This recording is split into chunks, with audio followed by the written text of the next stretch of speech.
ಎಲ್ರಿಗೂ ನಮಸ್ಕಾರ ಪ್ರಿಯ ವೀಕ್ಷಕರೇ, ನಾನು ನಿಮ್ಮ ಕೃಪಾ. ನನ್ನ ಗುರುಪರಂಪರೆ ಯೂಟ್ಯೂಬ್ ಚಾನಲ್ಗೆ ಸ್ವಾಗತ.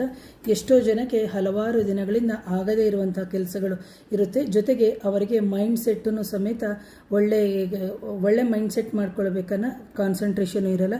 ಕೆಲವರಿಗೆ ಮಾಡ್ಕೋಬೇಕು ಅಂತಿದ್ರೂ ಆಗ್ತಾ ಇರಲ್ಲ. ಜೊತೆಗೆ ದಿನೇ ದಿನೇ ಏಳಿಗೆನೂ ಸಮೇತ ಆಗಲ್ಲ. ಜೊತೆಗೆ ಅವರಿಗೆ ಒಂದು ಸ್ಟೆಬಿಲಿಟಿನೂ ಇರಲ್ಲ.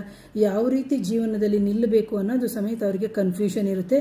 ಅಂಥವ್ರು ಏನು ಮಾಡಬೇಕು ಅಂತಂದರೆ, ಪ್ರಕೃತಿಯಲ್ಲಿ ಬೆಟ್ಟ ಗುಡ್ಡಗಳು ಅಥವಾ ಸೀನರಿ ಅಂತ ಏನಿದೆ, ಹಸಿರು ದಟ್ಟವಾದಂತಹ ಬೆಟ್ಟ ಗುಡ್ಡಗಳ ಒಂದು ಚಿತ್ರವನ್ನು ಒಂದು ಫ್ರೇಮ್ ಮಾಡಿಸ್ಬಿಟ್ಟು ನೀವು ಕೂತ್ಕೊಳ್ಳುವಂಥ ಜಾಗದ ಹಿಂಭಾಗದಲ್ಲಾಗಿರ್ಬೋದು ಅಥವಾ ಮುಂಭಾಗದಲ್ಲಾಗಿರ್ಬೋದು ಅಥವಾ ಯಾವ ದಿಕ್ಕಿನಲ್ಲಾದರೂ, ಇದಕ್ಕೆ ಇದೇ ದಿಕ್ಕು ಅಂತ ಏನಿಲ್ಲ. ಆ ನಂತರದಲ್ಲಿ 48 ದಿನಗಳ ಆದ ನಂತರ ನಿಮ್ಮ ಜೀವನದಲ್ಲಿ ಬದಲಾವಣೆ ಆಗುತ್ತೆ ಪ್ರೇಕ್ಷಕರೇ. ಇದೆಲ್ಲ ಆಗುತ್ತಾ? ಖಂಡಿತ ಆಗುತ್ತೆ. ಆದರೆ ಮಾಡಿ ನೋಡಬೇಕು ಶ್ರದ್ಧೆ ಭಕ್ತಿಯಿಂದ. ಯಾರಾದರೂ ನನ್ನ ಚಾನಲ್ನ ಮೊದಲನೇ ಬಾರಿಗೆ ನೋಡ್ತಿದ್ರೆ ದಯವಿಟ್ಟು ಚಾನಲ್ನ ಸಬ್ಸ್ಕ್ರೈಬ್ ಮಾಡಿ, ಲೈಕ್ ಮಾಡಿ, ಶೇರ್ ಮಾಡಿ, ಕಮೆಂಟ್ ಮಾಡಿ. Thank you. ನಮಸ್ತೆ.